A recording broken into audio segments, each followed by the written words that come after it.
Chapter 52 of Pushing to the Front by Orison Swett Marden. This recording is in the public domain. Recording by Luke Sartor. Chapter 52 Education by Absorption. John Wanamaker was once asked to invest in an expedition to recover from the Spanish Main doubloons, which for half a century had lain at the bottom of the sea in sunken frigates. "Young men," he replied, "I know of a better expedition than this, right here. Near your own feet lie treasures untold. You can have them all by faithful study. Let us not be content to mine the most coal, to make the largest locomotives, to weave the largest quantities of carpets, but amid the sounds of the pick, the blows of the hammer, the rattle of the looms, and the roar of the machinery, take care that the immortal mechanism of God's own hand, the mind, is still full trained for the highest and noblest service. The uneducated man is always placed at a great disadvantage. No matter how much natural ability one may have, if he is ignorant, he is discounted. It is not enough to possess ability. It must be made available by mental discipline. We ought to be ashamed to remain in ignorance in a land where the blind, the deaf and dumb, and even cripples and invalids manage to obtain a good education. Many youths throw away little opportunities for self-culture because they cannot see great ones. They let the years slip by without any special effort at self-improvement, until they are shocked in middle life, or later, by waking up to the fact that they are still ignorant of what they ought to know. Everywhere we go, we see men and women, especially from 25 to 40 years of age, who are cramped and seriously handicapped by the lack of early training. I often get letters from such people, asking if it is possible for them to educate themselves so late in life. Of course it is. There are so many good correspondence schools today, and institutes like Chautauqua, so many evening schools, lectures, books, libraries, and periodicals, that men and women who are determined to improve themselves have abundant opportunities to do so. While you lament the lack of an early education, and think it is too late to begin, you may be sure that there are other young men and young women not very far from you who are making great strides in self-improvement, though they may not have half as good an opportunity for it as you have. The first thing to do is to make a resolution, strong, vigorous, and determined, that you are going to be an educated man or woman, that you are not going to go through life humiliated by ignorance, that, if you have been deprived of early advantages, you are going to make up for their loss. Resolve that you will no longer be handicapped and placed at a disadvantage for that which you can remedy. You will find the whole world will change to you when you change your attitude toward it. You will be surprised to see how quickly you can very materially improve your mind after you have made a vigorous resolve to do so. Go about it with the same determination that you would to make money or to learn a trade.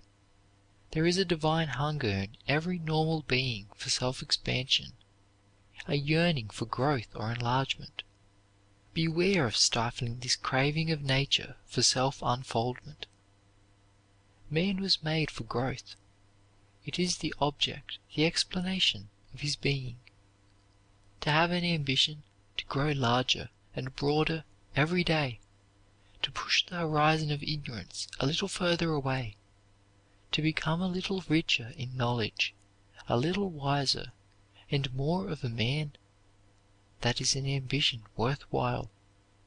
It is not absolutely necessary that an education should be crowded into a few years of school life.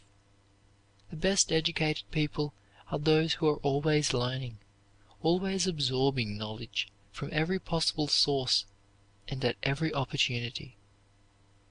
I know young people who have acquired a better education, a finer culture, through a habit of observation, or of carrying a book in the pocket to read at odd moments, or by taking courses in correspondence schools, than many who have gone through college. Youths who are quick to catch at new ideas and who are in frequent contact with superior minds not only often acquire a personal charm, but even, to a remarkable degree, develop mental power. The world is a great university.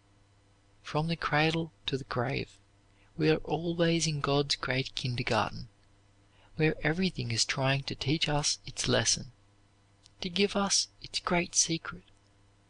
Some people are always at school, always storing up precious bits of knowledge. Everything has a lesson for them. It all depends upon the eye that can see, the mind that can appropriate. Very few people ever learn how to use their eyes. They go through the world with a superficial glance at things. Their eye pictures are so faint and so dim that details are lost and no strong impression is made on the mind. Yet the eye was intended for a great educator. The brain is a prisoner, never getting out to the outside world. It depends upon its 5 or 6 servants, the senses, to bring it material, and the larger part of it comes through the eye. The man who has learned the art of seeing things looks with his brain. I know a father who is training his boy to develop his powers of observation. He will send him out upon a street with which he is not familiar for a certain length of time, and then question him on his return to see how many things he has observed. He sends him to the show windows of great stores, to museums and other public places, to see how many of the objects he has seen the boy can recall and describe when he gets home. The father says that this practice develops in the boy a habit of seeing things, instead of merely looking at them. When a new student went to the great naturalist, Professor Agassiz of Harvard, he would give him a fish and tell him to look it over for half an hour or an hour, and then describe to him what he saw. After the student thought he had told everything about the fish, the professor would say, "You have not really seen the fish yet. Look at it a while longer, and then tell me what you see." He would repeat this several times, until the student developed a capacity for observation. If we go through life like an interrogation point, holding an alert, inquiring mind toward everything, we can acquire great mental wealth, wisdom which is beyond all material riches. Ruskin's mind was enriched by the observation of birds, insects, beasts, trees, rivers, mountains, pictures of sunset and landscape, and by memories of the song of the lark and of the brook. His brain held thousands of pictures, of paintings, of architecture, of sculpture, a wealth of material which he reproduced as a joy for all time. Everything gave up its lesson, its secret, to his inquiring mind. The habit of absorbing information of all kinds from others is of untold value. A man is weak and ineffective in proportion as he secludes himself from his kind. There is a constant stream of power, a current of forces running to and fro between individuals who come in contact with one another, if they have inquiring minds. We are all giving and taking perpetually when we associate together. The achiever today must keep in touch with the society around him. He must put his finger on the pulse of the great busy world and feel its throbbing life. He must be a part of it, or there will be some lack in his life. A single talent which one can use effectively is worth more than 10 talents imprisoned by ignorance. Education means that knowledge has been assimilated and become a part of the person. It is the ability to express the power within one, to give out what one knows, that measures efficiency and achievement. Pent-up knowledge is useless. People who feel their lack of education and who can afford the outlay can make wonderful strides in a year by putting themselves under good tutors, who will direct their reading and study along different lines. The danger of trying to educate oneself lies in desultory, disconnected, aimless studying, which does not give anything like the benefit to be derived from the pursuit of a definite program for self-improvement. A person who wishes to educate himself at home should get some competent, well-trained person to lay out a plan for him, which can only be effectively done when the advisor knows the vocation, the tastes, and the needs of the would-be student.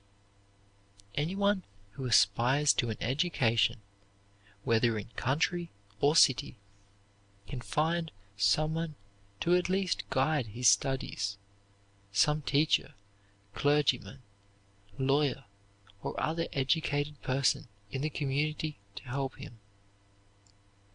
There is one special advantage in self-education. You can adapt your studies to your own particular needs better than you could in school or college. Everyone who reaches middle life without an education should first read and study along the line of his own vocation, and then broaden himself as much as possible by reading on other lines. One can take up, alone, many studies such as history, English literature, rhetoric, drawing, mathematics, and can also acquire by oneself, almost as effectively as with a teacher, a reading knowledge of foreign languages.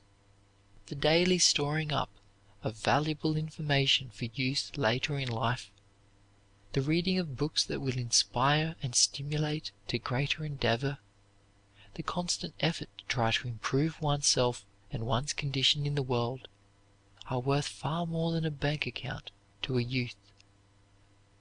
How many girls are there in this country who feel crippled by the fact that they have not been able to go to college, and yet they have the time and the material close at hand for obtaining a splendid education, but they waste their talents and opportunities in frivolous amusements and things which do not count in forceful character building.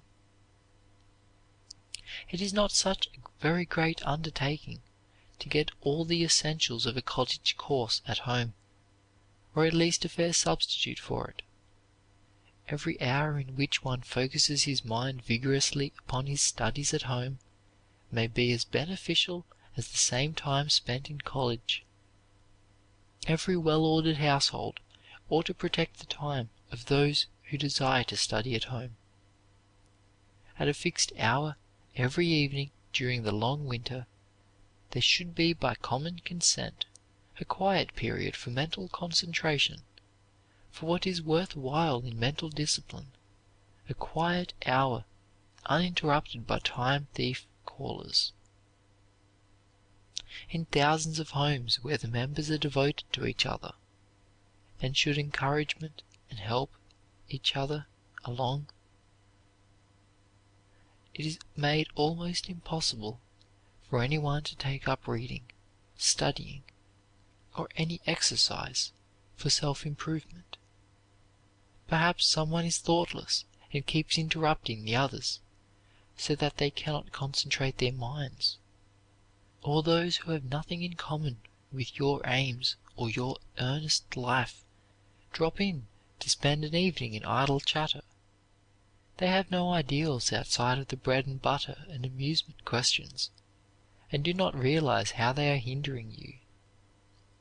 There is constant temptation to waste one's evenings, and it takes a stout ambition and a firm resolution to separate oneself from a jolly, fun-loving, and congenial family circle, or happy-hearted youthful callers, in order to try to rise above the common herd of unambitious persons who are content to slide along, totally ignorant of everything but the requirements of their particular vocations. A habit of forcing yourself to fix your mind steadfastly and systematically upon certain studies, even if only for periods of a few minutes at a time, is of itself of the greatest value. This habit helps one to utilize the odds and ends of time which are unavailable to most people, because they have never been trained to concentrate the mind at regular intervals. A good understanding of the possibilities that live in spare moments is a great success asset. The very reputation of always trying to improve yourself, of seizing every opportunity to fit yourself for something better, the reputation of being dead in earnest, determined to be somebody and to do something in the world, would be of untold assistance to you. People like to help those who are trying to help themselves. They will throw opportunities in their way. Such a reputation is the best kind of capital to start with. One trouble with people who are smarting under the consciousness of deficient education is that they do not realize the immense value of utilizing spare minutes. Like many boys who will not save their pennies and small change because they cannot see how a fortune could ever grow by the saving.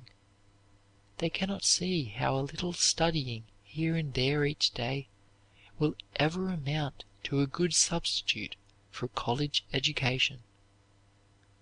I know a young man who never even attended a high school, and yet educated himself so superbly that he has been offered a professorship in a college.